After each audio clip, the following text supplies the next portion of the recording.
for this legislative framework. No, you need to move the motion first so that we can second it before you go into the debate. Sorry, I will assume that you moved the motion. Any seconder? Honorable Ben.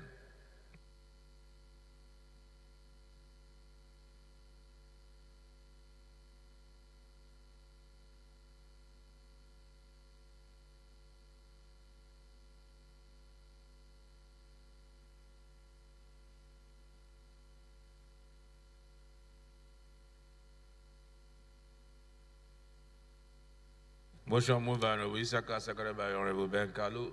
Those in favor, please say aye. Those against, please say nay.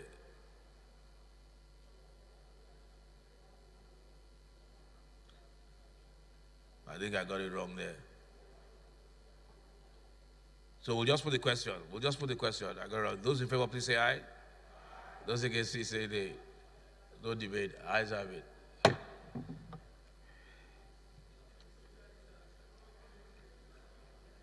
Clerk, please read the long title.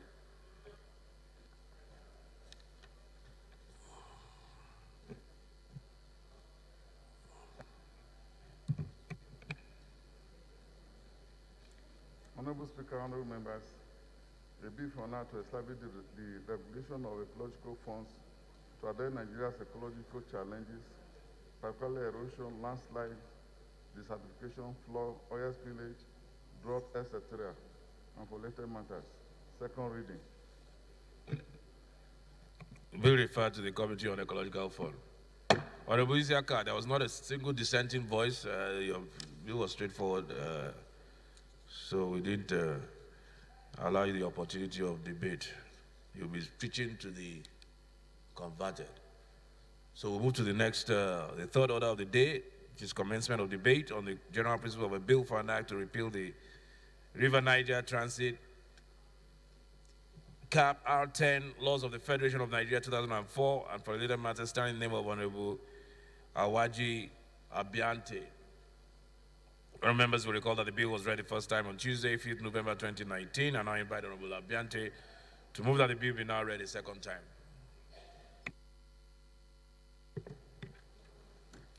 Thank you, Right Honorable Speaker. My distinguished colleagues, I am Awaji Nombeg Dagomie Abiante. I represent Andoni Opobo, Nkora Federal Constituency. I rise to move the motion that a bill for an act to repeal the River Niger Transit Act, Cap R10, laws of the Federation of Nigeria 2004, and for related matters be read a second time. I so move. Any seconder? Honorable, please go ahead. Thank you, Right Honorable Speaker. Honorable colleagues, Agbedi Yechemina Frederick is my name. I represent Sakbama Kirima Federal Constituency. Zonkeme, I'm from Bayelsa State. Mr. Speaker, honorable colleagues, I rise to second the motion ably moved by Honorable Abente that the bill be read a second time. I so second. Is there any opposition to this bill? I'm going to put the question without debate. Those in support, please say aye. Those against, please say nay. Ayes have it. Bill referred to committee of the whole. But first, clerk, read the long title.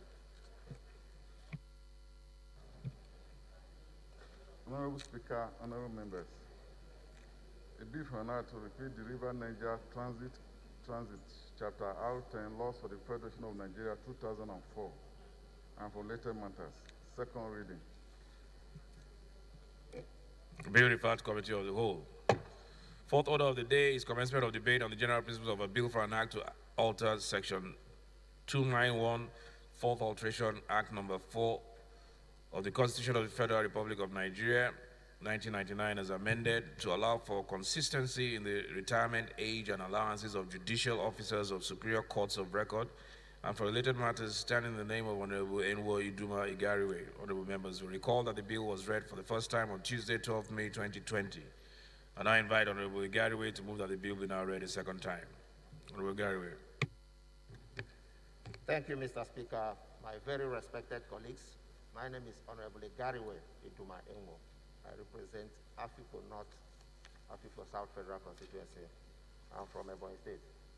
Mr. Speaker, I move that a bill for an act to alter Section 291, Fourth Alteration Act Number 4 of the Constitution of the Federal Republic of Nigeria, 1999, as amended, to allow for consistency in the retirement age and allowances of judicial officers of superior courts of record and for related matters, be read a second time. I so move, Mr. Speaker. Honorable Nkiruka. Thank you, Mr. Speaker. I am Kiruka Onyejoch. I represent the good people of Isuku Atomu Federal Constituency.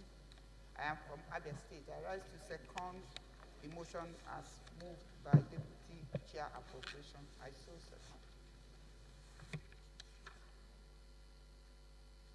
I'll exercise my discretion to send this to the Committee on Constitutional Review without debate. Those in favor, please say aye. Those against, please say nay. Ayes have it. Clerk.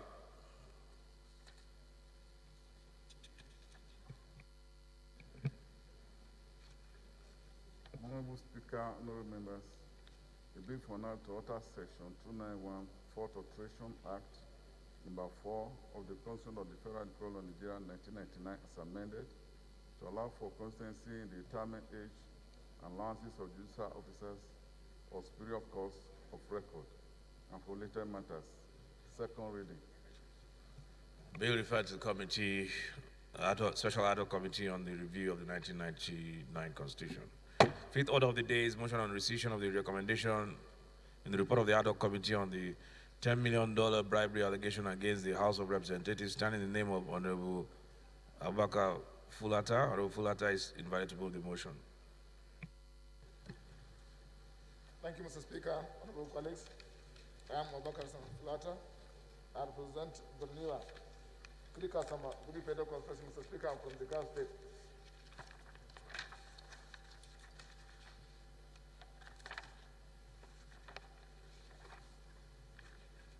Mr. Speaker, honorable colleagues, position on recommendation 3 in the report of the ad hoc committee on the 10 million USD bribery allegation against the House of Representatives.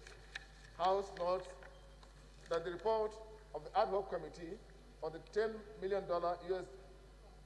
bribery allegation against the House of Representatives was adopted on Tuesday, 2nd June 2020. Aware of the additional information available to the House on the subject matter relating to the recommendation 3, as adopted, resolved to rescind its decision on recommendation 3 of the report to petition the National Judicial Commission, NJC, to investigate Justice Taiwo and the circumstances around the order procured by Ikenga and CUPP is no longer part of the report. I so move.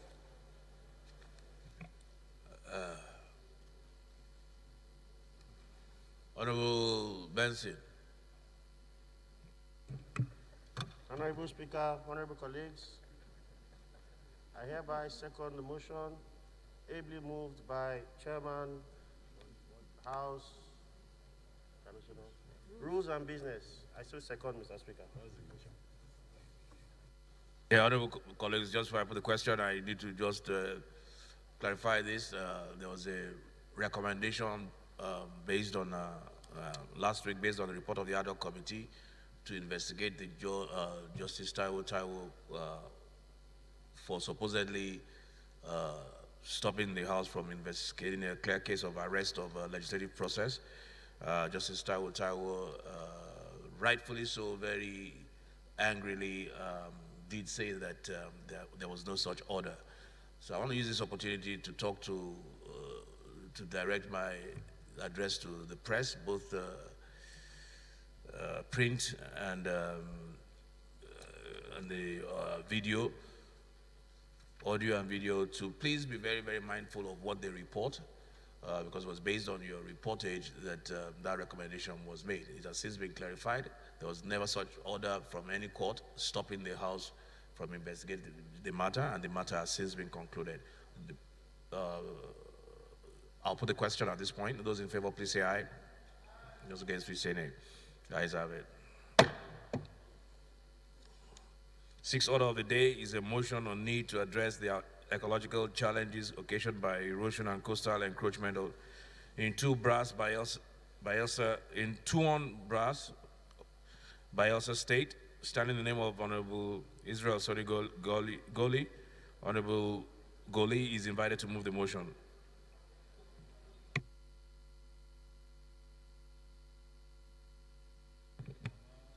Thank you, Mr. Speaker.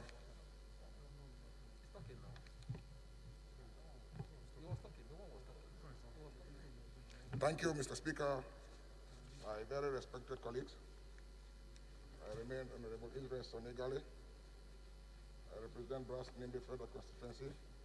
I'm from Bayelsa State. My motion is on the need to address the ecological challenges occasioned by erosion and coastal encroachment in Tuon Brass community of Bayelsa State. The House notes that almost all the communities in Brass Nimbi Federal Constituency of Bayelsa State are coastal communities located on the fringes of the Atlantic Ocean and the River North. Further note that Tuon Brass, the headquarters of Brasco government area, is home to the largest onshore crude oil terminal and a life wire of the nation's economic well-being. Aware that Tuon Brass is the host of the Nigerian Agip Oil Company crude oil exporting terminal, through which over 40% of the nation's crude oil is Chairman of Operation.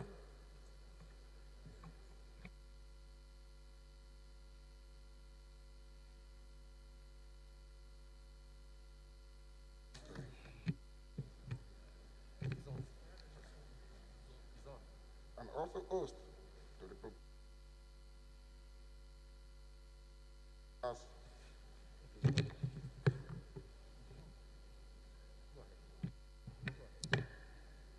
Brass liquefied natural gas plants.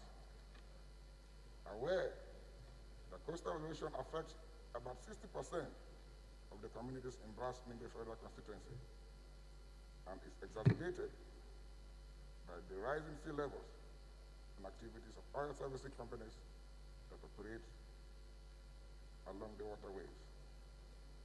Concerned that huge landmass on the coastal line is washed away every year in Tuon Brass.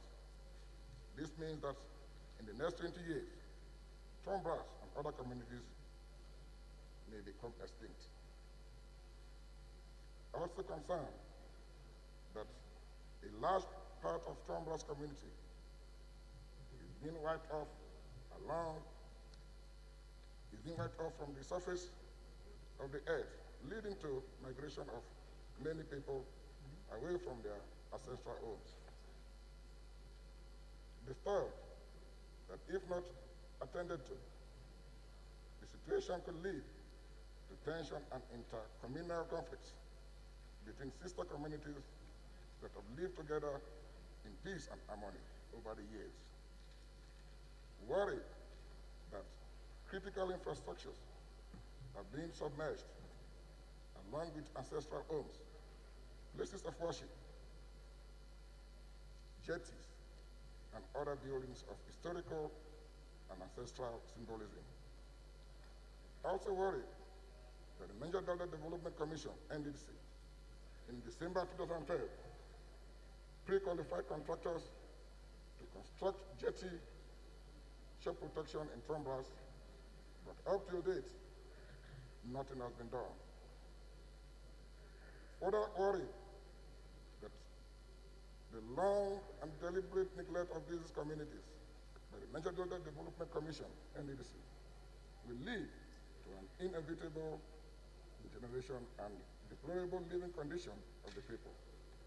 I therefore most respectfully plead with this House to resolve to one, mandate Niger Delta Development Commission Committee of the House to investigate the current status status of the pre-qualification of contractors or the award of the contract for the construction of jetty shore protection in Trombras. 2, call on the National Development Commission, NDDC, to commence immediate dredging of the Trombras coastline to prevent the communities from avoidable extinction. I so move. Mr. Speaker and my respected colleagues.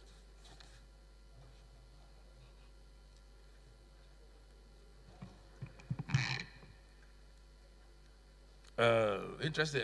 Honorable Isaka, is he still here? I wonder if this motion, if his amendment to addresses this motion. Honorable Priya, please second. Mr. Speaker, honorable colleagues, my name is Honorable Priye Oseke, representing Southern Niger Federal Constituency. I rise to second the motion as ably moved by my honorable colleague, Honorable Israel Sonigoli. I so second.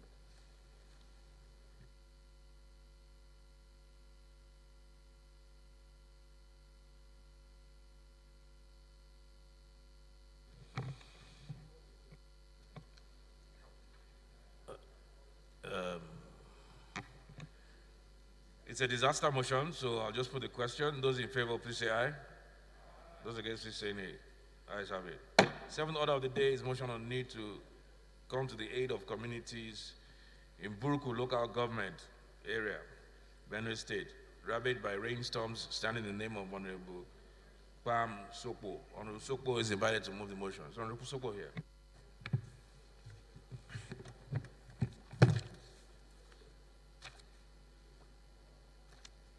Thank you, Mr. Speaker. Honorable colleagues, my name is Honorable Pam Jimin Soko. I represent Buruku Federal Constituency. Mr. Speaker, I am from Benue State.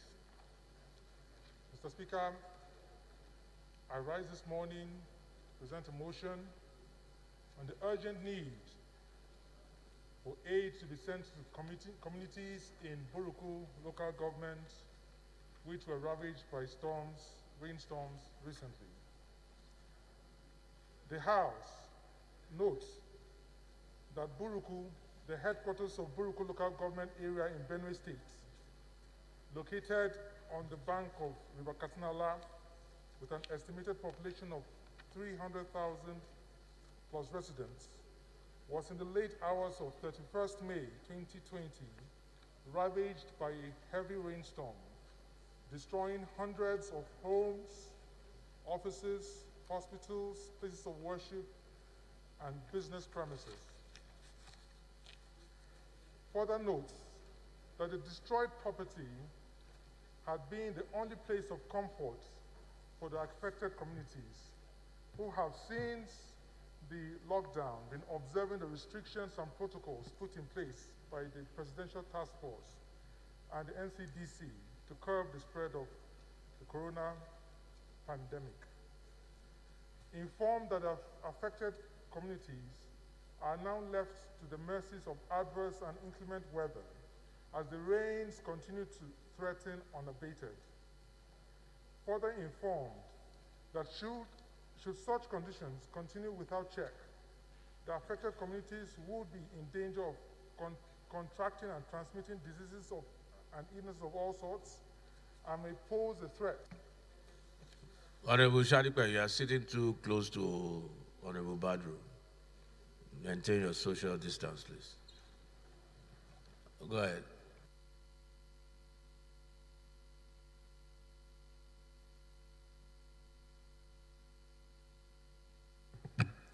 The House therefore resolves to 1, urge the National Emergency Management Agency to quickly make an assessment of the damage caused by the rainstorm on the 31st of May 2020 and provide food and other relief materials to the affected communities. And 2, mandate the Committee on Emergency and Disaster Preparedness to ensure compliance.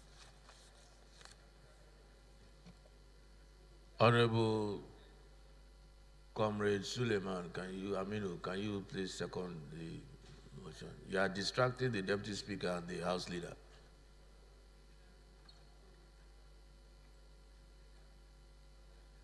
Yes, you are distracting the leadership. Can you second the motion?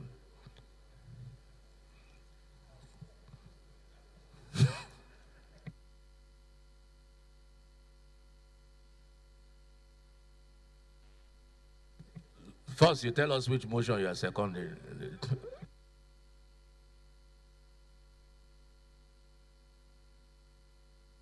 Which member and what was the motion? Honorable Ben from Berry. Okay. What was his motion? The motion was described appropriately by the member.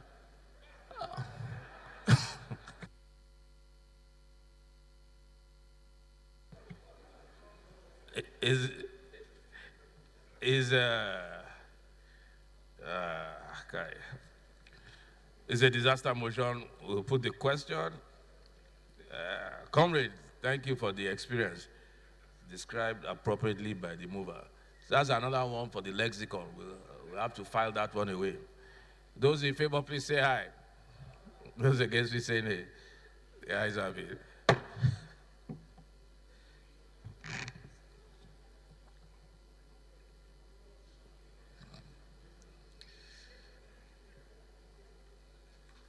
The eighth order of the day is consideration of report of the Committee on Appropriations and Finance on a bill for an act to amend the Appropriation Act 2020 to authorize the issue from the Consolidated Revenue Fund of the Federation the total sum of 10,801,544,664,642 naira only,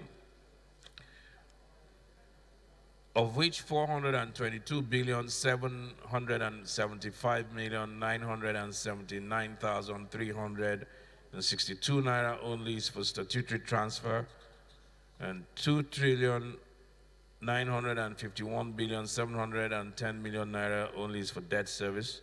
4,938,269,251,934 naira only is for recurrent non-debt expenditure, while the sum of 2,488,789,433,344 naira only is for contribution for the Development Fund for capital expenditure for the year ending on the 31st day of December 2020.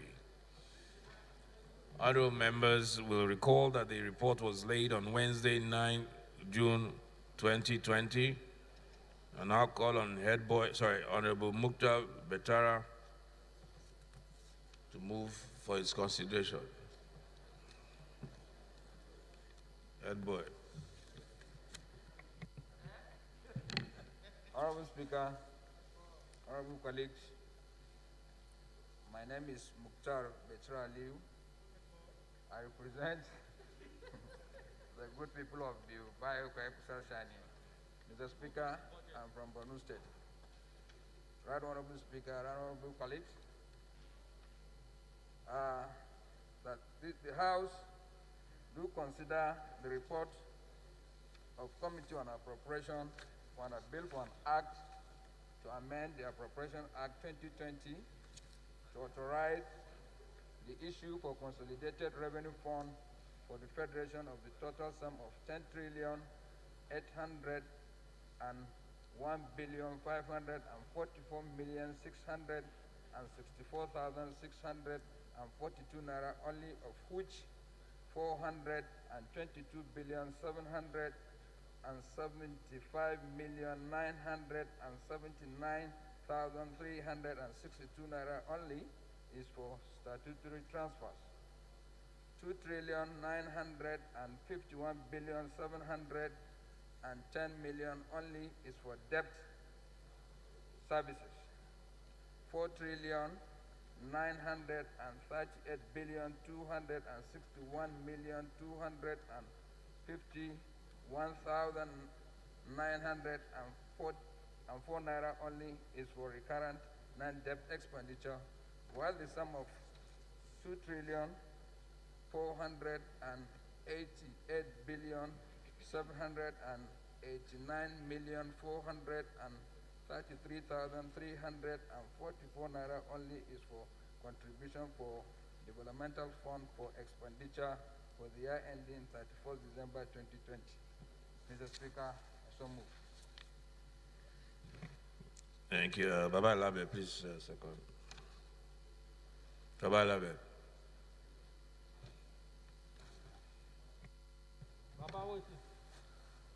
Thank you, Mr. Speaker. My name is James Abiodun Falike. I represent AKA, please complete your name.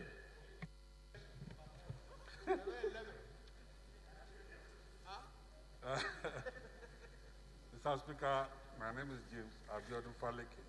AKA.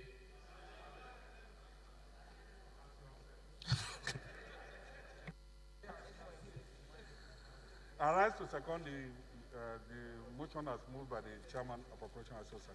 Thank you. Those in favor of the motion moved by Head Boy, Honorable Betara, aka Head Boy, seconded by Honorable Faleke, aka Baba Ilabe, please say aye.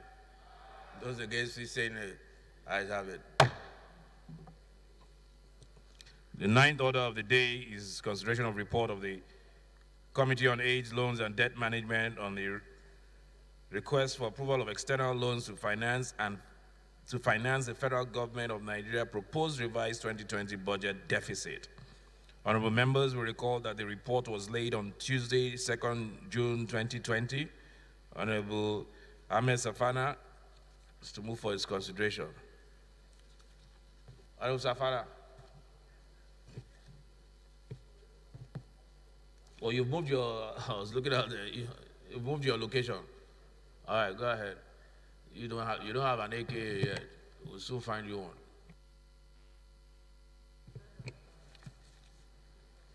Thank you, Mr. Speaker. My honorable colleagues. My name is Ahmed Ebu Safana, representing Basari Safana, Dambusa Federal Constituency. I'm from Katsina State. Honorable Speaker, I move that this House consider the report of the Committee on AIDS, Loan and Debt Management on the request for the approval of external loans to finance the federal government Nigerian proposed revised 2020 budget, 2020 budget deficit, and approve the recommendation therein. I so move. Honorable Chris Azubugo.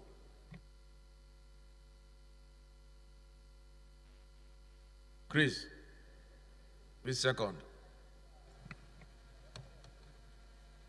Right Honorable Speaker, my respected colleagues, my name is Chris Emeka Azubo. I represent Nnewi North, Nnewi South, and Ekusiga Federal Constituency. I'm from Anambra State. Mr. Speaker, I rise to second the motion, assembly moved by the chairman, Ezra and Deputy Manager. I so second. Thank you. Those in favor of the motion, please say aye. Those against, please say nay. Ayes have it. House Leader, please move that the House adjourn, resolved to the Committee of Supply.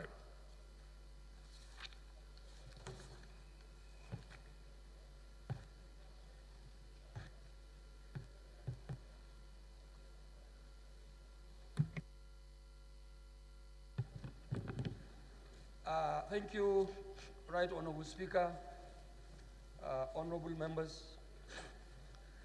Honorable Ado Dogwa is my name. Mr. Speaker, I represent the good people of Dogwa, Chudunwada Federal Constituency. And by the grace of God and the leave of the members of this House, the leader of the 9th House of Representatives. Mr. Speaker, I rise to move as directed that this House do resolve into the Committee of Supply to consider reports. Mr. Speaker, honorable members, I so move. Minority Leader. Thank you, Mr. Speaker. I remain Honorable Dodi Godwin Elbelu, and I represent the good people of Anotos Federal Constituency. I'm from Delta State. I rise to second the motion as moved by the second-time House Leader. I so second. Those in favor, please say aye. Those against, please say nay. Ayes have it. House is hereby resolves to the Committee of Supply.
Honorable colleagues, the first report to be considered is that of the Committee on Appropriations and Finance on the bill for an act to amend the Appropriation Act.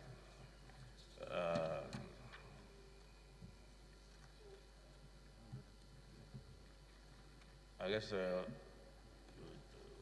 Chairman of Appropriations will give us a brief synopsis before we go to the clause by clause. Honorable Speaker, honorable colleagues, my name is Mukhtar Betra Liu. I represent people of the Bayo Kwaekusarsi and the Federal Constituency in Borno State. Mr. Speaker, honorable colleagues, the House will recall that the bill for an act to amend the Appropriation Act 2020 was read the second time on Thursday, 28 May 2020, and was referred to Committee on Appropriations for further legislative action after the debate on the general principles. The bill seeks to authorize the issuance of consolidated revenue fund of the Federation for the sum of 10,509,644,000,033,054 naira only. The background that the 2020 appropriation bill was passed into law by the National Assembly on Thursday, 5th December 2019 in the sum of 10,594,362,364,830 naira only. and was assented by Mr. President, Commander-in-Chief of the Armed Forces of the Federal Republic of Nigeria. However, before its implementation could be properly commenced, especially the capital components of the budget, the world began to witness the coronavirus, that is the COVID-19 pandemic, which ravaging nations and is negatively impacting the global economy and disrupting budgets, including socio-economic assumptions. The impact of this disease in Nigeria is huge, as it impacted crude oil production as well as other price of the commodity, which accounts for the greater part of our foreign exchange earnings. All the assumptions of which the 2020 Appropriation Act was based on have been disrupted, given the sharp decline in the price of crude oil and other production output caused by the Organization of Petroleum Exporting Countries, that is OPEC. This was the result of the decline in the foreign earnings.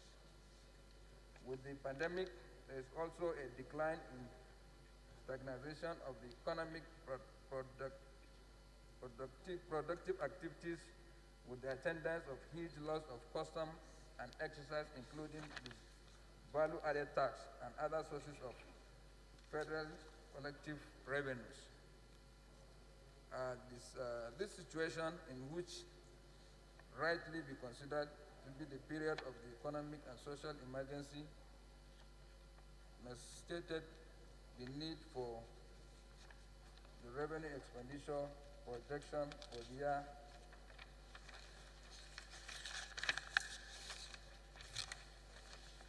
ending. Given these circumstances and the nature of the amendment sought and limited to provide the committee to report to the leadership of the National Assembly in conjunction with the Committee on Appropriation in both the chambers, engage the executive in all aspects of this bill. This report is thus outcome of the interactions and the invaluable contributions made by honorable members during the second reading debate on the bill. Throughout the processing of the bill, the committee worked with the Senate counterpart to produce the harmonized report. Revenue projections. In processing the bill, the committee was also guided by approved amendment to the revenue projection by the National Assembly as contained below. Observation. In analysis to the bill, the committee observed that there were cuts in all items in the statutory transfers. One. Second, there was an increase in the debt service. The third one, there was a general reduction in the overhead and capital components of the budget, excluding the health sector. There are reductions to zero provisions to some projects in the capital components. There are also provisions to especially the service-wide boards, the capital supplementation to cushion the socioeconomic disruption in the shock of COVID-19. Additional requests for the fund for inclusion in the appropriation. While considering the bill, the committee received requests from the executive to include the inadvertently omitted inadequate provisions for the projects and programs in the bill as follows. COVID-19 fund, 186,370,000. Contingency recurrent, 7,500,000. Contingency capital, 5 billion.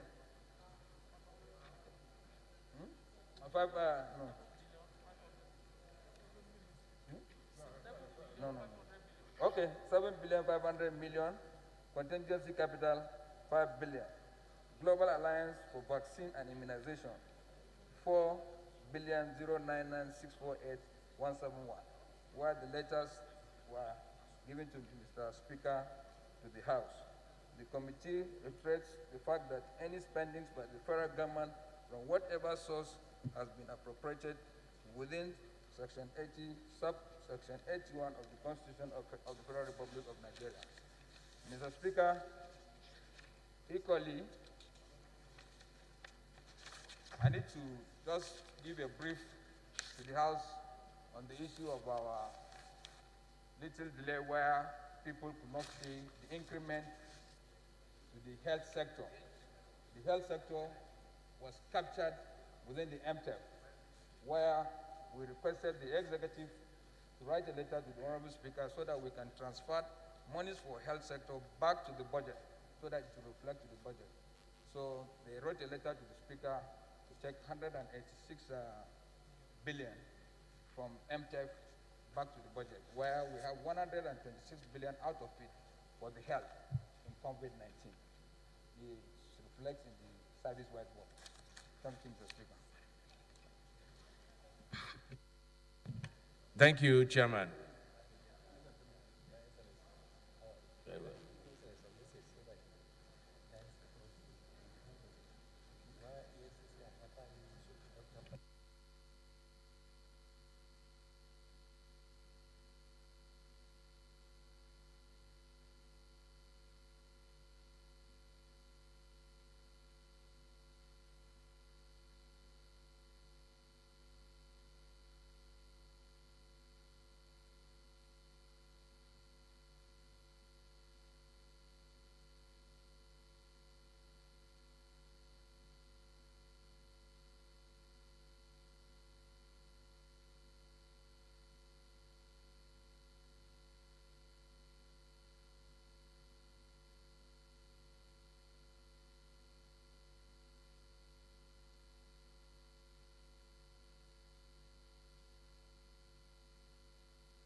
Thank you, Chairman Appropriation. Now, I have just one comment before we proceed. Yesterday, I went to the Nigerian Association of Resident Doctors. They are going on strike on Monday, 15th. They are withdrawing all their doctors from isolation centers and hospitals. We met for about 3 hours. One of their major complaints was the issue of Residents Doctors Act, which is not being implemented. It was passed in 2017 and is not being implemented. What is the implementation problem? It's not funded. It's not funded, so the resident doctors are not getting paid for their training and all of that. So, whatever we do in this budget, I think there are even agreements signed by the ministers since last year, 8 months ago, and yet it did not come in the budget. So when we're talking about COVID, we're talking about frontliners, then what are we talking about if we cannot pay our resident doctors? So whatever we do, we need to find their 4 billion in this budget. So you will advise us at what point, at what stage do we get their 4 billion, under what subhead? I think it has to go to service-wide votes, better still. Huh? Yeah, it's very important. Honorable Speaker, as discussed with you up there, the Chairman Finance, in his working with the MTEF, with the additional $3, where the executive requested for 16-point-something billion out of it, I said I would discuss with him so that we take the 4 billion from there equally to add it to the health budget. Yes. Please make sure you do. We can't afford not to pay these people and they go on strike. I won't sign the Appropriation Act if we don't, the amendment. So we'll go straight to the schedule. The statutory transfers, National Judicial. The clauses? Okay, where's the summary now?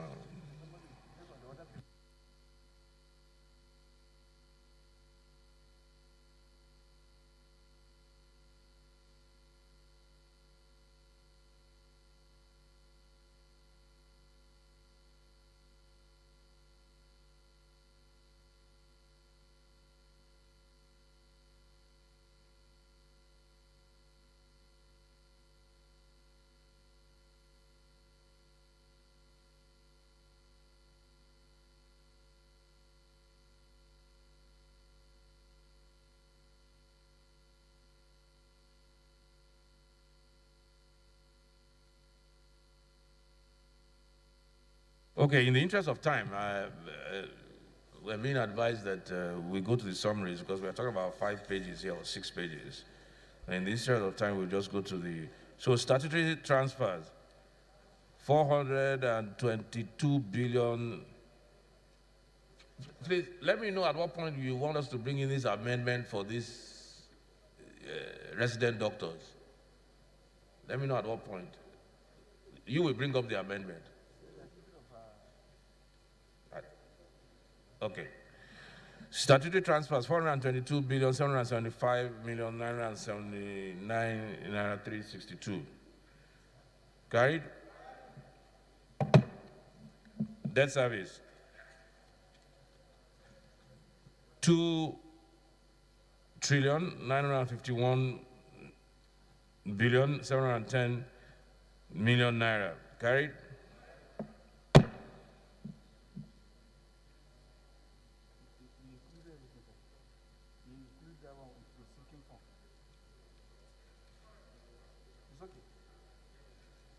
The recurrent non-debit expenditure,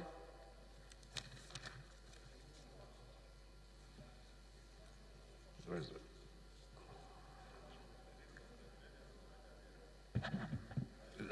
$3 trillion. Where is it?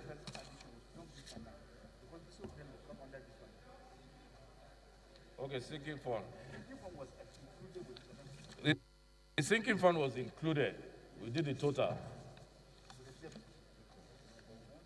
service. That's what I said, the recording now we jump the recording. Debt service. We don't put the credit. You just need to talk to Debt service. So we go to the federal executive bodies. Okay? Because of the amendment that we're trying to do, we'll skip that and we'll go to the federal executive bodies, and then we'll come back to.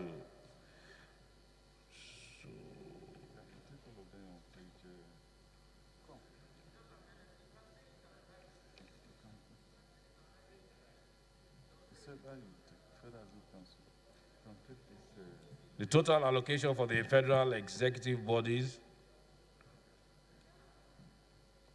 is 536 billion 717 450 127.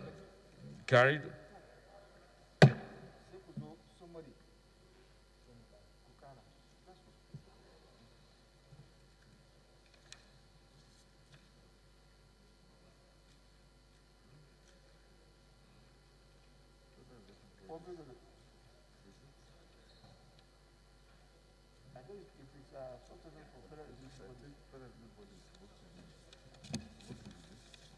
John, done that.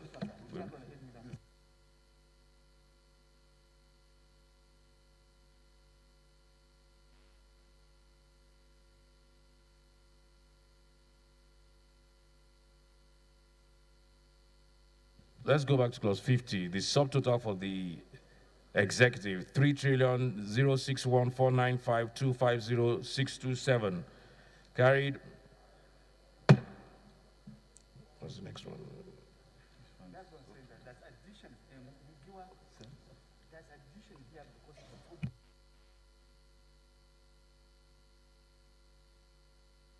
I think we should do the amendment now. That's what is causing confusion. Let's do the amendment. Yes, we do the amendment.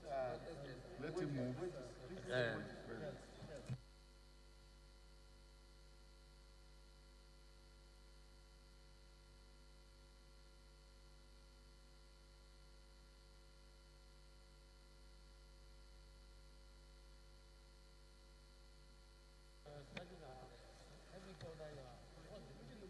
Mr. Speaker, honorable colleagues, my name is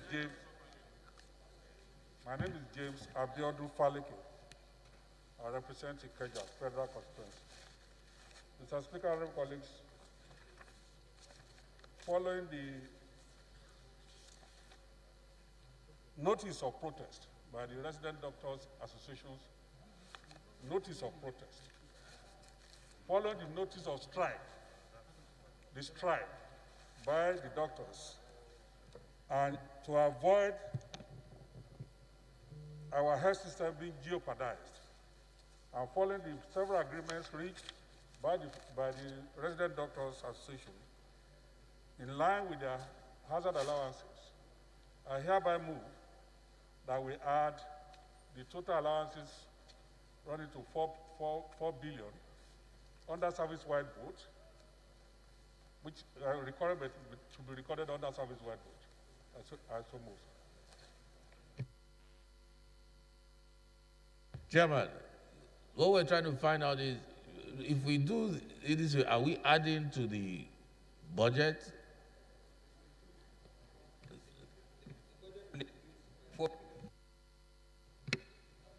The budget will increase by 4 billion.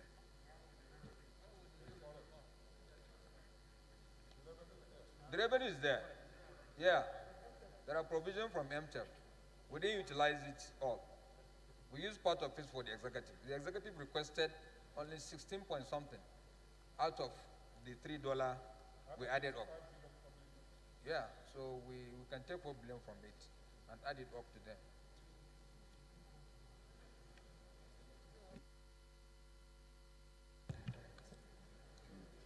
Because it's supposed to be under recurrent. Is there no way this can be taken from the service-wide votes without increasing the budget? When you break it down and include this particular. If you observe the executive, they requested for an additional to the service-wide board for under capital supplementation. They requested for 16 point something. So they need those funds as requested by Mr. President. So if we remove 4 billion, it's affect them.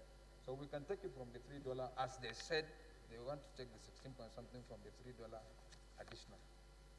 We have it.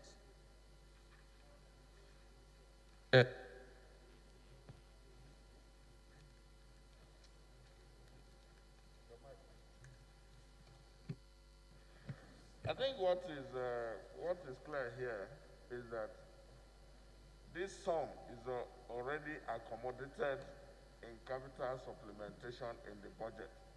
You are only taking 4 billion out of that to put for health now, and it does not increase the budget in any way. The health, the recurrent health. No, it will, but will it increase the overall? From where? No, from where? They said that they requested.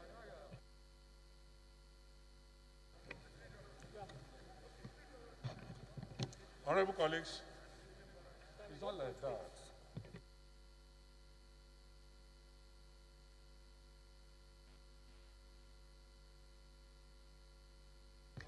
So my understanding is that the differential in the excess crude will be what we use to. It was meant to reduce the deficit. So even though you are reducing the deficit, you have not added another 4. We're not adding another 4 billion. Okay, I guess we don't have any other tidy way of doing it.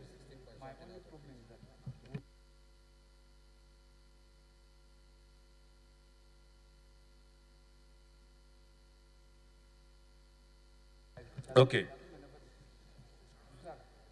So, motion moved by Honorable Faleke, seconded by the chairman. Appropriation. So we add 4 billion to to the service-wide votes for the recurrent expenditure of the resident, to fund the Resident Doctors Act for the resident doctors. Carried.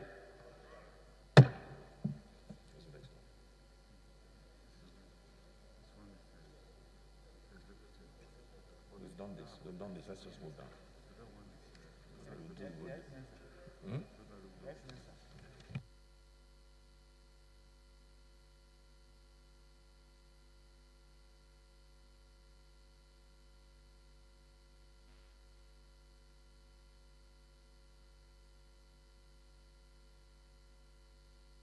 So we've raised all the way to clause 50, so we'll just go clause by clause. We've been able to reduce some time. We'll go to the federal executive bodies, but I believe we already considered that. We have to go from 57. We already took that 500. Okay, 51, Code of Conduct. 2175261-924, carried. Code of Conduct Tribunal 663-673-664, carried. Federal Character Commission 2,645,633,751, carried. Federal Civil Service Commission 1,003,902,788, carried. Police Service Commission 722,067,628, carried. Revenue Mobilization, Allocation and Fiscal Commission 2,121,371,188, carried. The subtotal is 9,331,932,943, carried. Government-owned enterprises 308,412,676,814. And the total allocation is 536,717,450,127. Office of the Head of Civil Service, Civilian Pension 48897,287,441. Gratuities 2,300,000,000, carried. Pensions 46467,287,441. Pensions running costs 130,000,000. We go to the military pensions and gratuities. Number 59, pension 217,593,565,984, carried. 12649 pensions 126492195,623, carried. Expected retirees 17,917,600,447.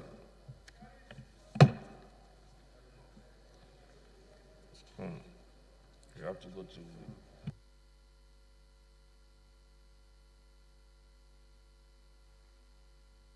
death benefits 23,191,554,357. Administrative charges and running costs 150 million. Medical retirees 1,259,074,576. Arrears of 2017 to 2018 pension 43,800,692,518. Arrears of 2017-2018 gratuity 4,782,448,463. NHIS for military retirees 10,478,762. Carried. Military retirees arrears 2014 to 2018 5,953,077,2162. Carried. NHIS military retirees including arrears 4,524,923,545.7. Carried.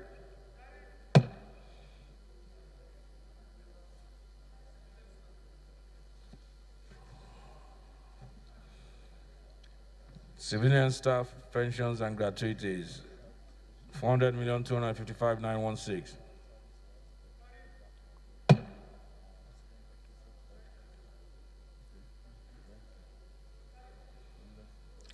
Pensions 2018 arrears 30,267,023. Pension 66 089,619. Gratuity 218 arrears 3,597,633. Gratuity 270,301,641. Administrative charges including verification 30 million. Okay, so we go to police pensions and gratuities and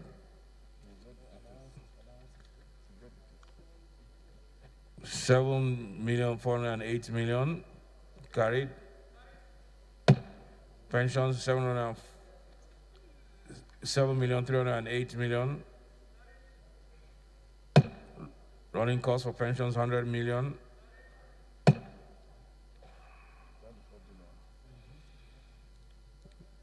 Customs, immigration and prisons 8,311,000. Pensions 8,211,000. Pensions running costs 100 million. University pensions, including arrears, 13,629,524,126. The pensions 13,629,524,126. Parastatals pensions and railway pensions 26,756,754,031. Pensions 26,756,754,031. Carried. Okay. Department of State Security 13,160,158,718.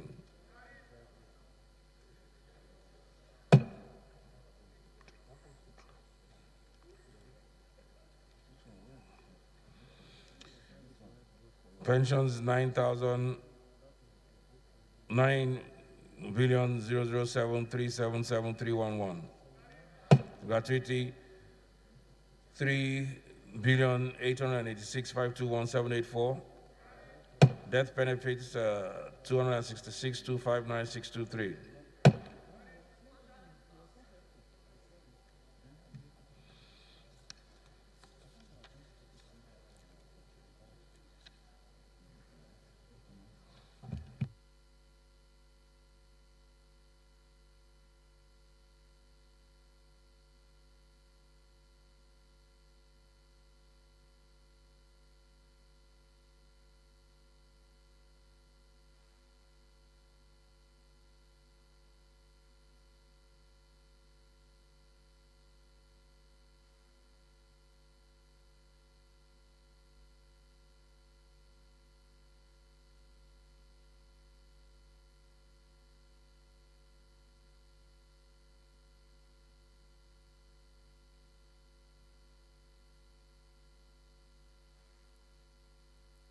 We're trying to see how we can speed up this process.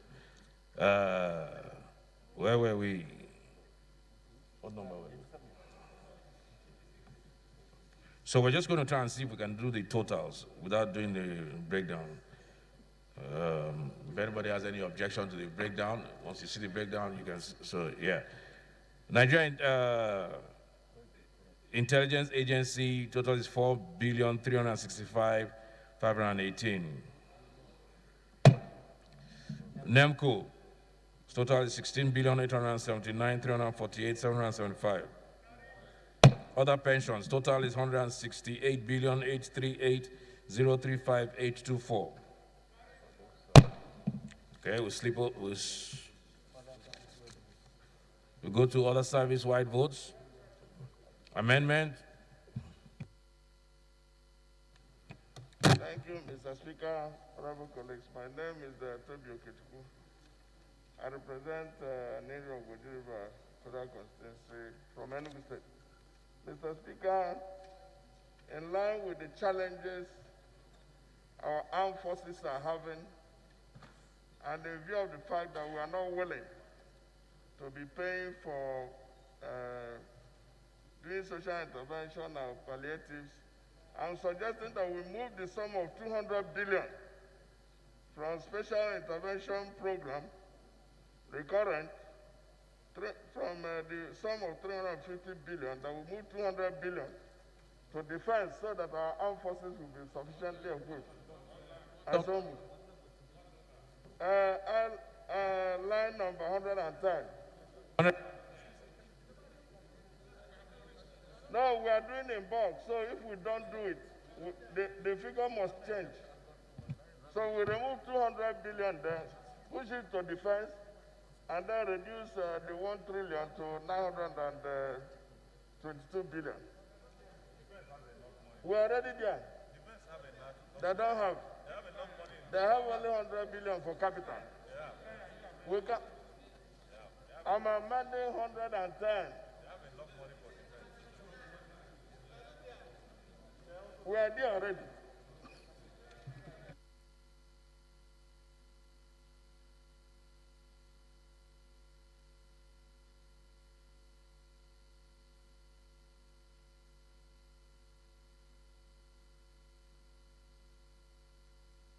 Okay, let me,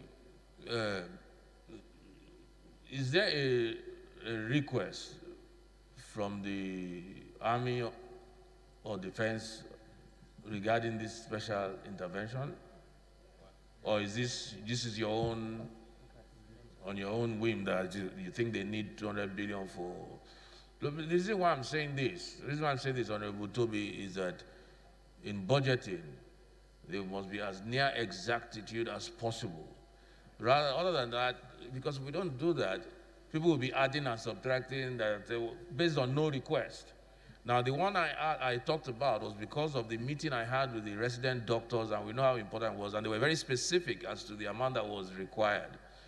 I think this should have been done maybe at the committee level. Chairman, do you want to respond to Honorable? Yes, because otherwise we'll get into other areas. Thank you, Honorable Toby. We'll let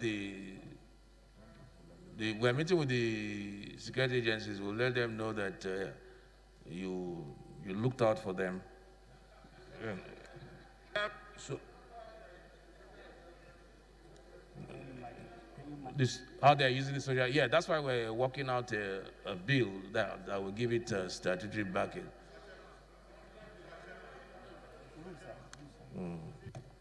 Toby raised a very, very fundamental, important issue. Today we discuss issues on security, and we arrived on a very strong resolution on issues of defense. Mr. Chairman, I believe that Mr. Toby's suggestion should be looked into very critically. We don't need, when you be able to analyze data that involves issues of security in the country, I believe that we have, even without request, because we know how to be able to address the situation.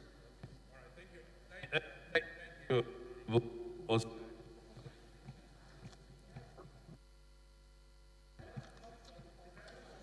Thank you, Honorable Osai. And your point is well noted. But I think more important for the military and the issue we debated is will relate to their equipment and their preparedness, not palliatives such as food items. But maybe next year we'll provide food for the military. But for right now, I think we should, we'll just, other service-wide votes, 1 trillion. Carried. Amendment. No, Mr. Speaker, Mr. Chairman. Mr. Chairman.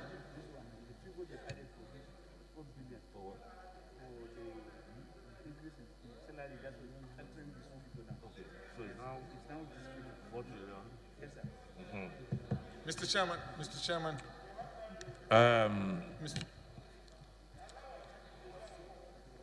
Mr. Chairman. Total CRF charges. Service-wide movement. Oh, okay. Who's that? Mr. Chairman, okay. You remember we are bringing the 4 billion for the health. I think it should be reflected under service-wide vote so that you can effect the amendment and we can. Thank you. Thanks for the observation. That's what was being pointed out to me. So that's what we're going to now. The total CRF charges is 1,559,029,391,551. Carried. total recurrent non-debt. Now that's where the reflection is. So it has now changed to 4,942,269,251 after adding that 4 billion. Carried? Let me give it to you. Write this down. This is the new, after adding the 4 billion, this is what you get.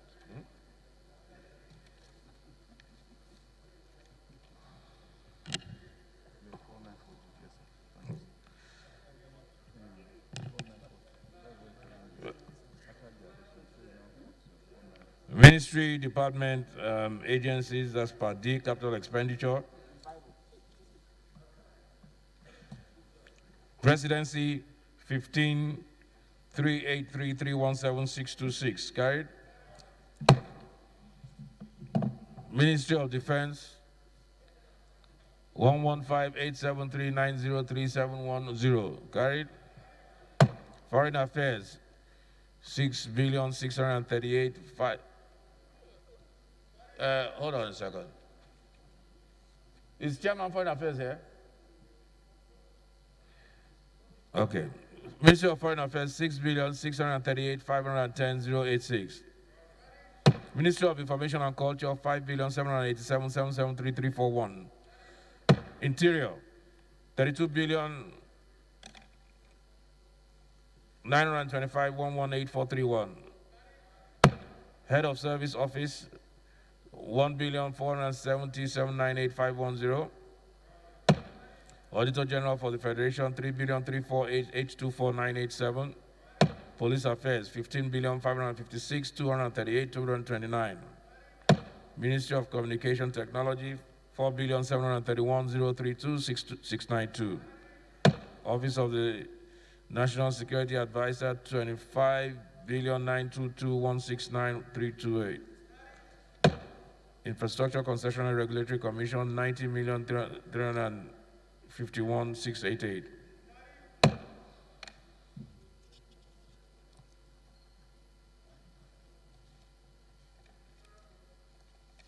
Honorable colleagues, quickly go through the breakdown. I'm going straight to subtotal executive. 1,349,028,628,870. Okay.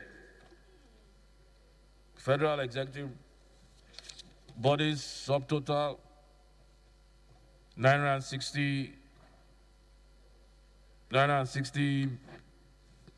billion million 389,332.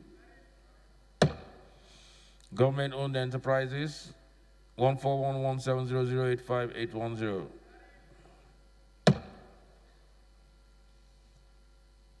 Total for capital supplementation, if you go all the way down, is 610,331,529,631. Total for capital expenditure, 2,488,789,433,344. Aggregate expenditure, is that going to change to? Yes. After the 4 billion. That has to change. The 4 billion. The 4 billion.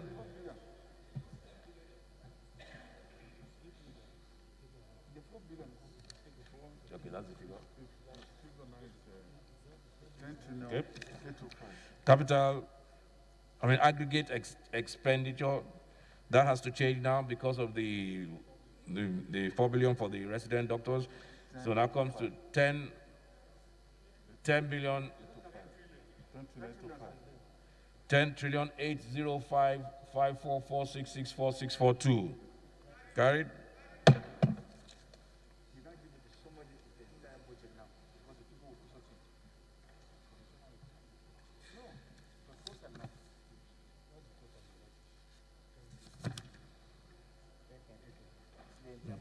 That's the aggregate expenditure. Okay, we have to go to the clauses, I believe.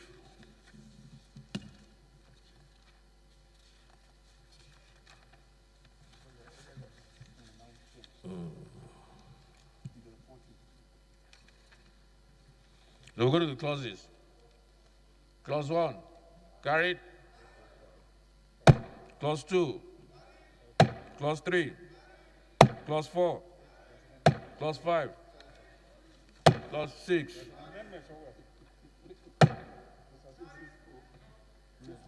Clause 7. Mr. Chairman, Clause 7.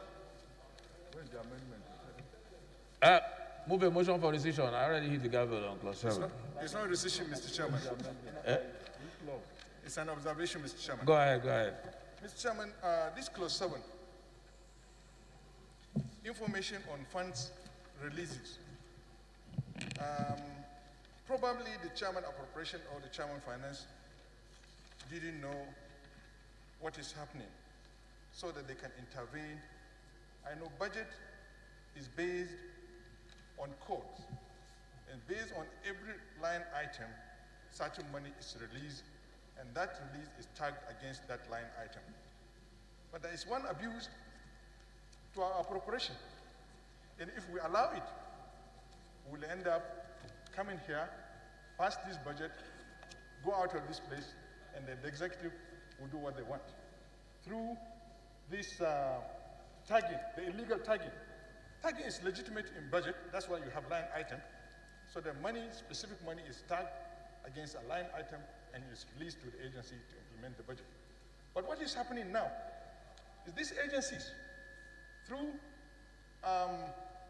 some shenanigans within the executive or within the agencies or within the Ministry of Finance, particularly some influential offices, they tag money against a line item or specific line items. They say special projects or their project of interest, and then they will leave a number of line items in the budget, and then they release the money for some few line items and tag the money and leave the rest. And that's why we have continuous, ongoing project because of this selective tagging. I think Exactly.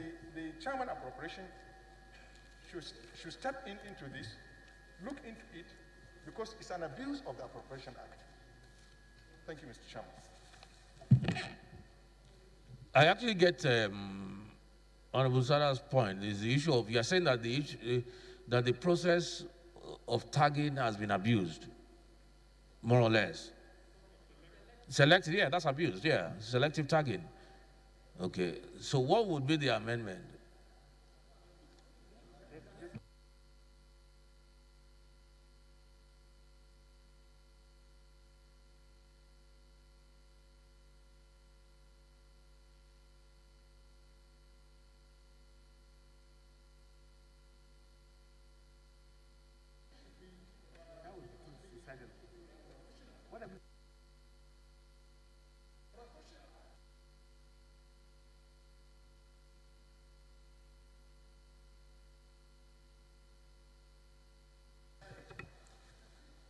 It's a breach. Do you know, Mr. Chairman, there are some line items that 100% release was made in first quarter, and others were zero. Let me, because a lot of members are saying no, and they may have a point. We have to look at it very clearly. But let me even to what Honorable Sada is saying. If we say we have the power of appropriation, and we appropriate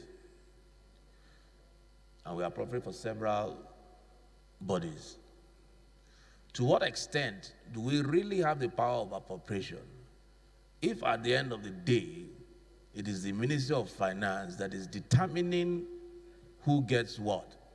So it kind of curtails your power of appropriation. They have the ultimate power. They have the ultimate power of appropriation by this tag system.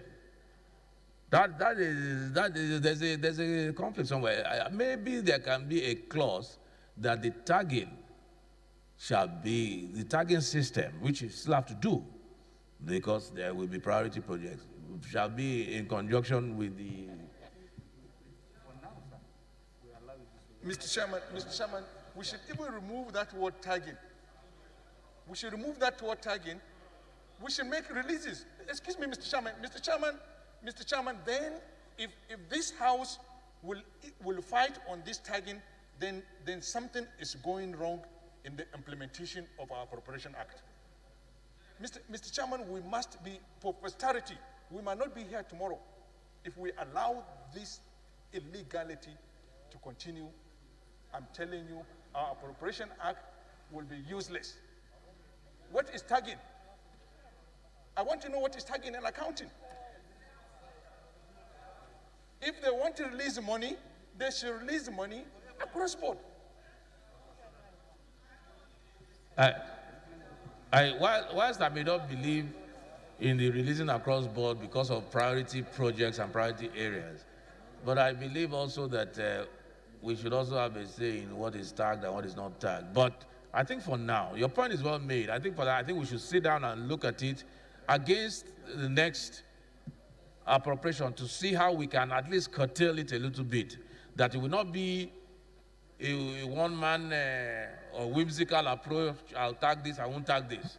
So we'll look for ways going forward in 2021 on how we can, And then oversight is an inherent power that we have anyway.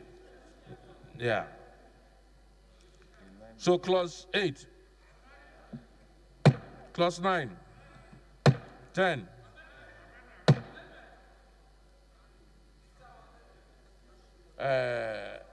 Honorable Babangida, amendment. Information, okay. Yes.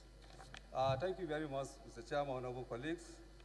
Mr. Chairman, I only have an observation. The intention on clause 10 is very good. EFCC and FIU can return part of what is generated for the purpose of the operation. But if you look at the clause, it's saying for this fiscal year. We don't make a law that is temporary. For this fiscal year, if you look at the end of the statement, it's for this fiscal year, which means it's temporary arrangements.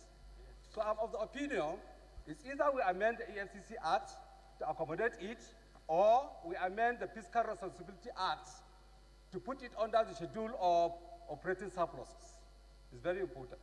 So if we are going to allow them to return 10% of whatever they generate, number one, is contrary to operating surplus as contained in Fiscal Responsibility Act.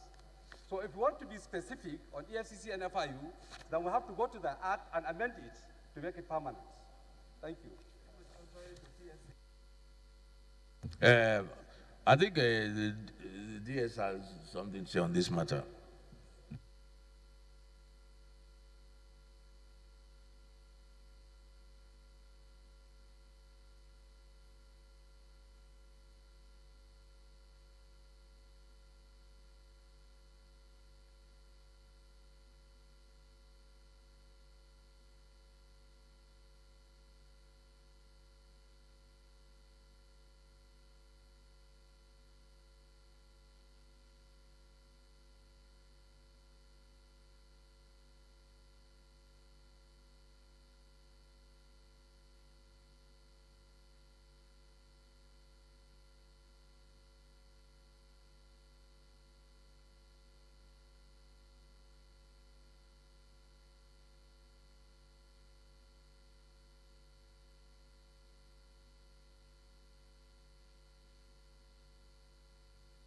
Amendment. Yeah, and if you notice, every single clause here is only for 1 year, and it will come back next year for 2020 appropriation. But like the DS said, we can, Honorable Babangida, if you can bring an amendment so that we can look at it. All right.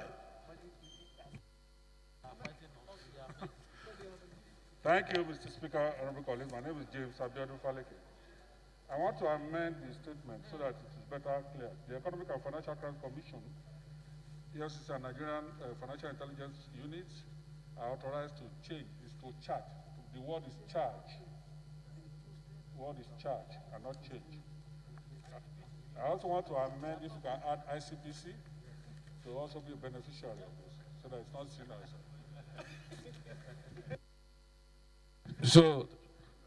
So we have noted the correction from change to charge. 10, detailed estimate. 11, 12, 13. Nobody can say ICPC here.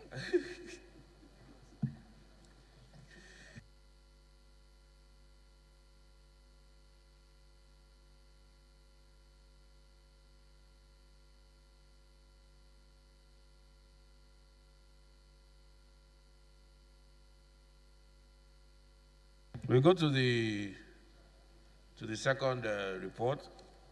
That's Honorable Safara, age loans and debt management. Honorable Safara, very quick brief. But it's already, well, yeah, just quick brief, please.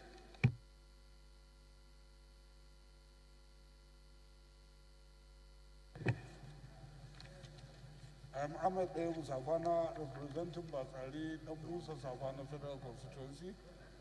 I'm from Katsina State.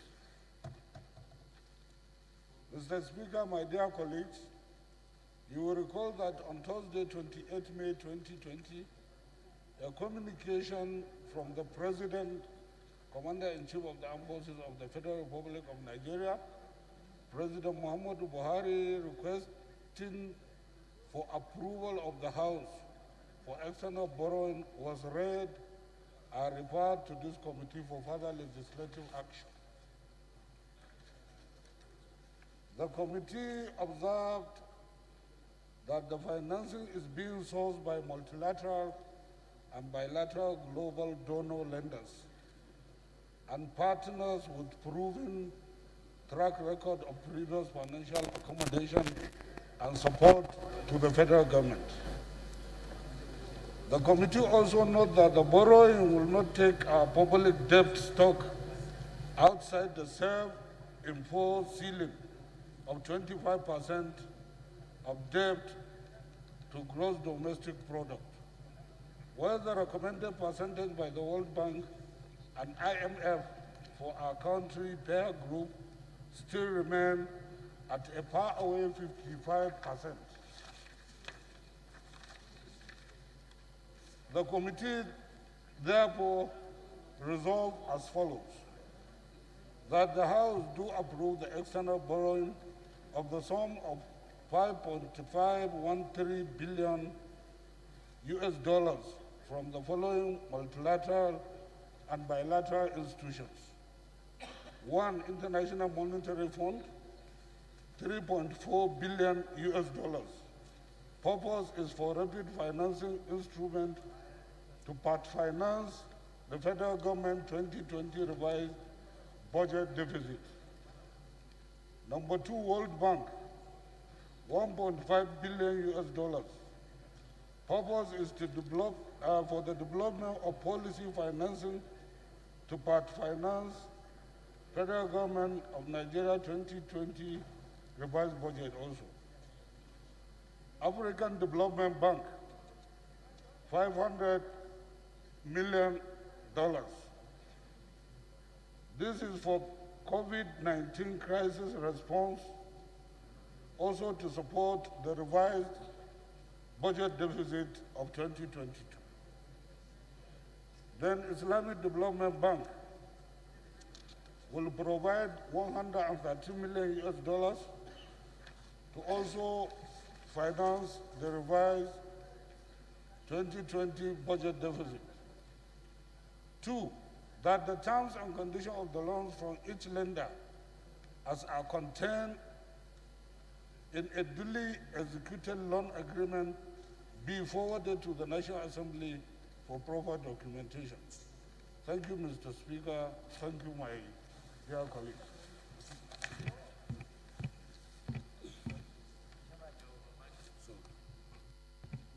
Thank you, Honorable Safana. We'll go straight to the clauses. There are 2 clauses here only. We have 4 lenders. The 2 clauses. Clause 1, carried. Clause 2. Leader.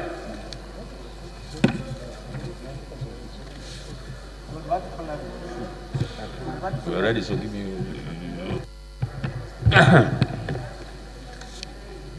Thank you, Mr. Chairman and the Deputy Chairman of this Committee of the Whole, or Committee of Supply. Honorable members, I rise as directed by the Speaker to move that this House reverts to plenary and report progress. Your Excellency, Mr. Speaker, the Chairman and Deputy Chairman, honorable members, I so move.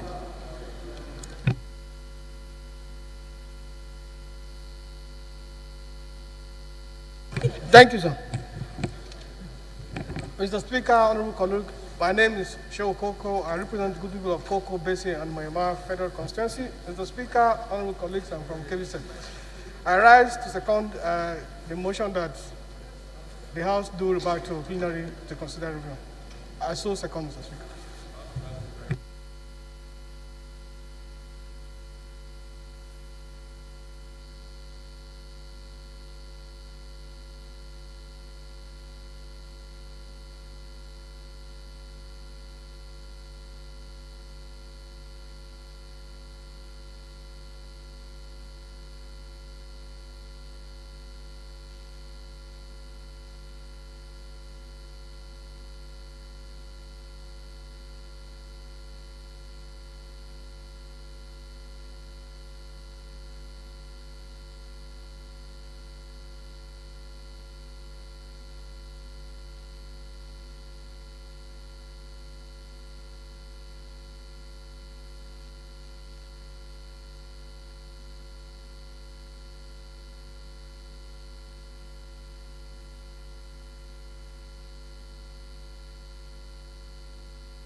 Honorable colleagues, the House and the Committee of Supply considered the report of the Committee on Appropriations on a bill for an act to amend the Appropriation Act 2020 to authorize the issue from the Consolidated Revenue Fund of the Federation the total sum of 10,801,544,664,642 naira, only of which 422,775,979,362 naira only is for statutory transfers, 2,951,710,000,000 naira only is for debt service, and 4,269,251,934 naira only is for recurrent non-debt expenditure, while the sum of 2,488,789,433,344 naira only is for contribution to the development fund for capital expenditure in the year ending 31st December 2020, and clauses 1 to 13 approved the schedules as amended and the long title of the bill as amended.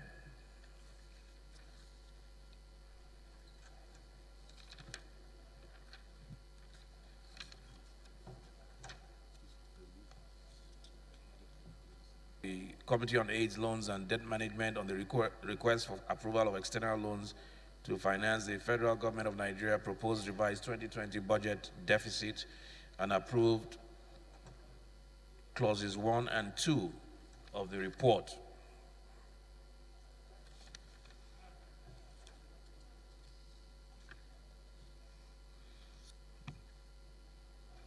Leader, please move for the adoption of the report.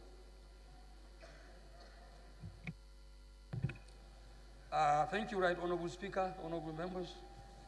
I rise to move as directed by the Speaker that the House do adopt the report of the Committee on Supply. Right Honorable Speaker, honorable members, I so move. Thank you. Minority Leader.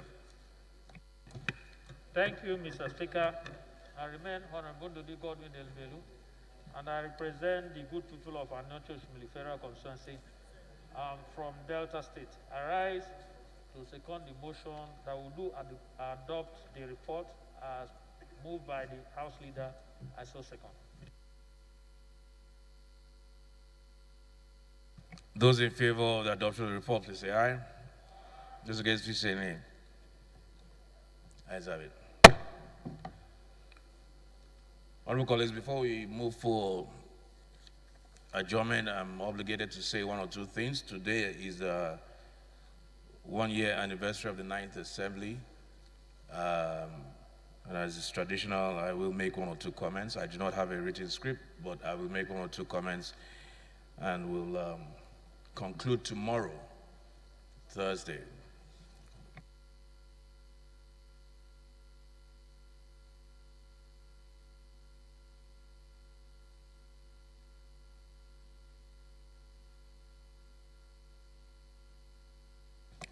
Yes. Thanks for the reminder, Clerk. We need to do the third reading. The third reading, since we're trying to pass this today. Leader, can you move for the third reading? Third of the budget.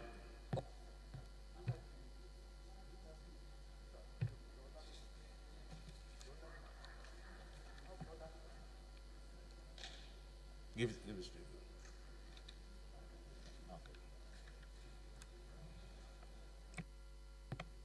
In reading the third reading, don't forget the additional 4 so that you get the figure right.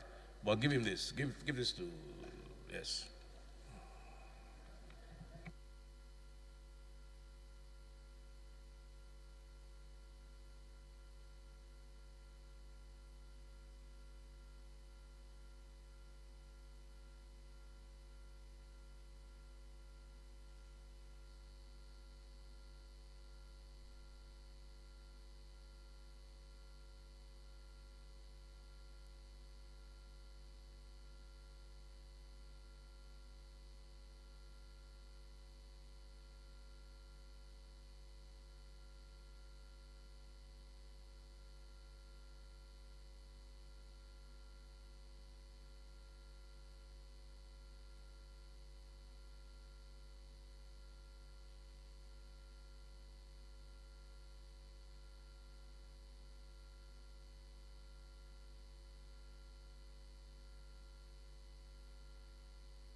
Thank you, Right Honorable Speaker. Thank you, the Clerk of the House, for some of the corrections earlier reflected in the Committee of the Whole. Right Honorable Speaker, honorable members, Alasan Ado Dogwa is my name. I represent the good people of Dogwa, Tudunwada Federal Constituency. Mr. Speaker, I am from Kano State. Right Honorable members, I rise to move that a bill for an act to amend the Appropriation Act 2020 to authorize the issue from the Consolidated Revenue Fund of the Federation the total sum of 544,642 naira only, of which 222,775,979,362 naira only is for statutory transfers. 2,951,710 naira only is for the debt service. 4,942,269,251,934 naira only is for recurrent non-debt expenditure, while the sum of 2,488,789,433,344 naira only is for contribution to the development fund for capital expenditure ending the year 31 December 2020. Mr. Speaker, I move that this bill be read the third time. Thank you, and God bless the Federal Republic of Nigeria. Thank you. Honorable Nolly, please second. Mr. Speaker, my colleagues, my name is Sinolim Naji. I represent the Kano East West Federal Constituency. I'm from Enugu State.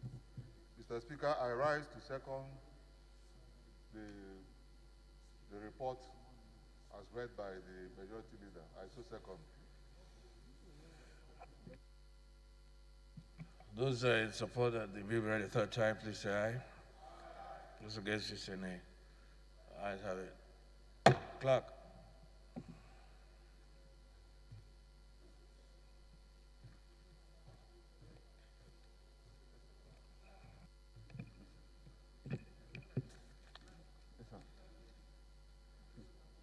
I'm okay with this. No problem, sir. Honorable Speaker, honorable members, a bill for now to amend the Appropriation Act 2020 to authorize the issue from the Consolidated Revenue Fund of the Federation the total sum of 10 trillion 805 billion 444 million 064,642 naira only, of which 422 billion 775 million 979,362 naira only for statutory transfers, 2 trillion 951 billion 710 million only for debt service, 4 trillion 942 billion 269 million 251,934 naira only for the current non-debt expenditure, while the sum of 2 trillion 488 billion 789 million 433,344 naira only for contribution to development fund for capital expenditure for the year ending 31 December 2020. Third reading.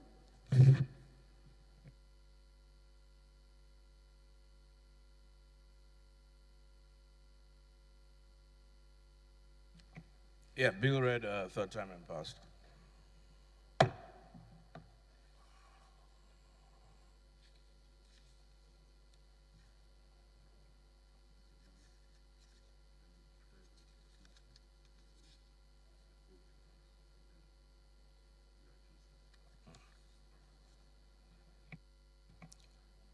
Honorable colleagues, it has been a very long and eventful year for us.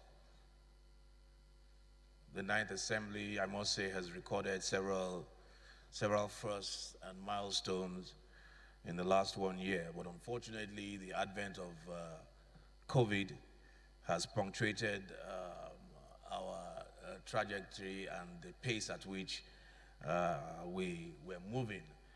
We were moving at a very fast and very effective pace, but unfortunately, we were confronted with the pandemic, which is we have had to recalibrate. For instance, now we sit once a week, and that has slowed us down.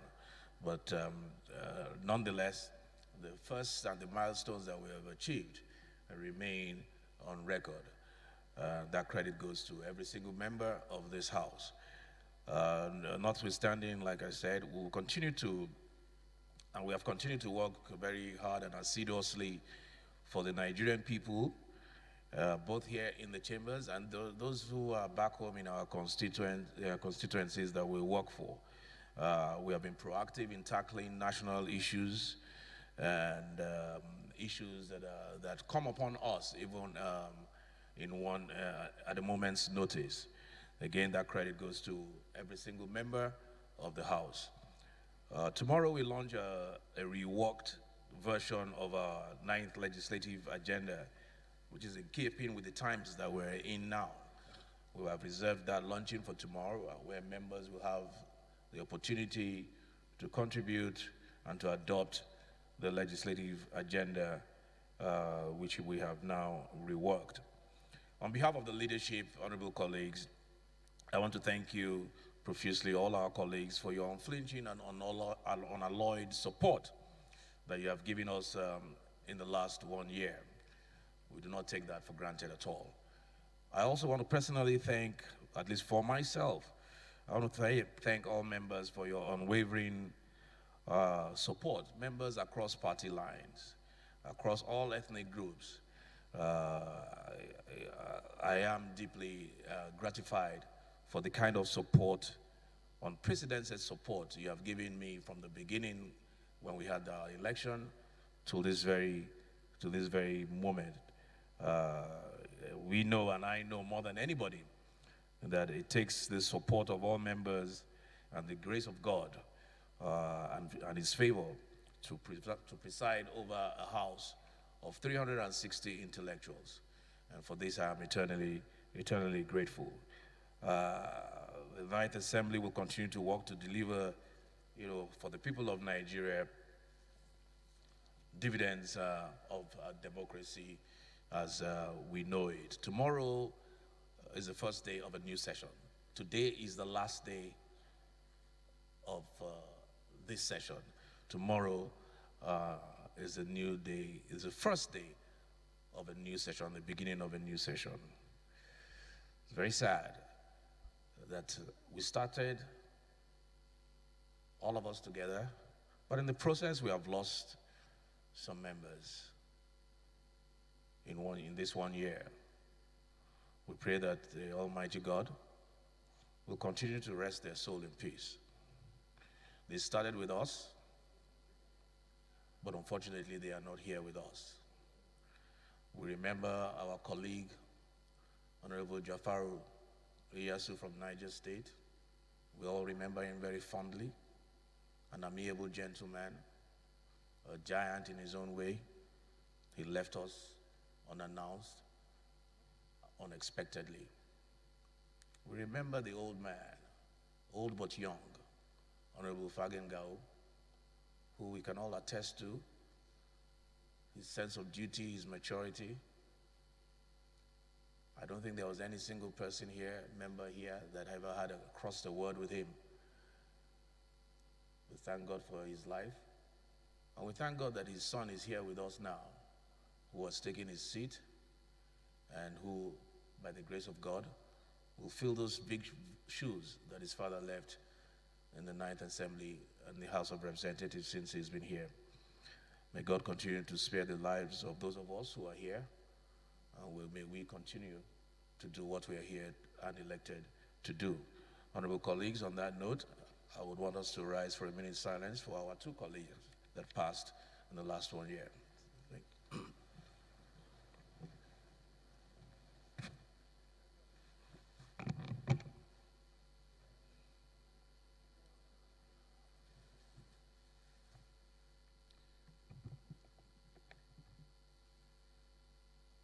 Perhaps the leader of the House, can you lead us in a quick prayer for their soul?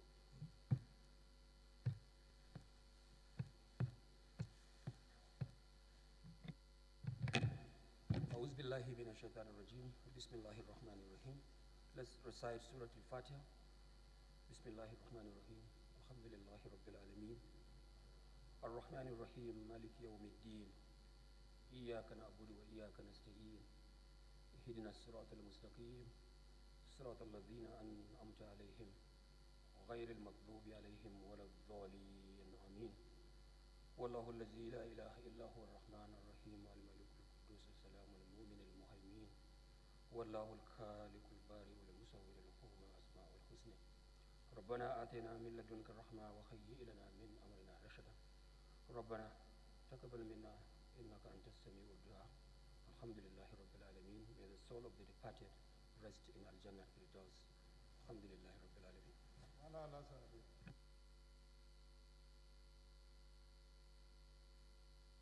May their souls rest in perfect peace.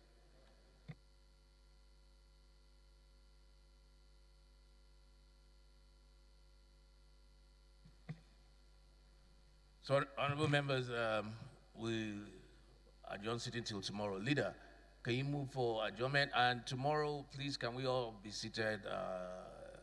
It's a special session. We normally have people come in and give speeches.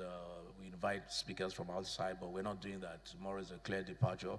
We're just going to adopt our new agenda, and we're going to be decorating and honoring perhaps one of the best policemen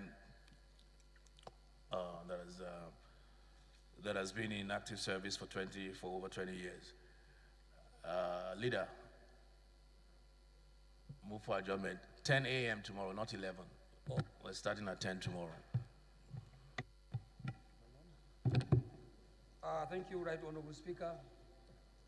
Honorable members, I rise to move that the House do adjourn till tomorrow, Thursday by 10 a.m. Your Excellency, Mr. Speaker, honorable members, I so move. Thank you.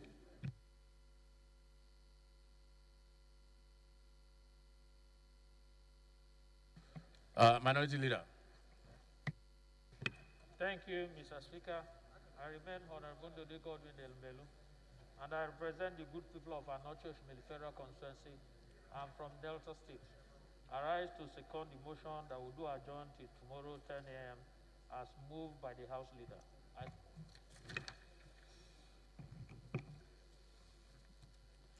Those in support, please say aye. Those against, please say nay.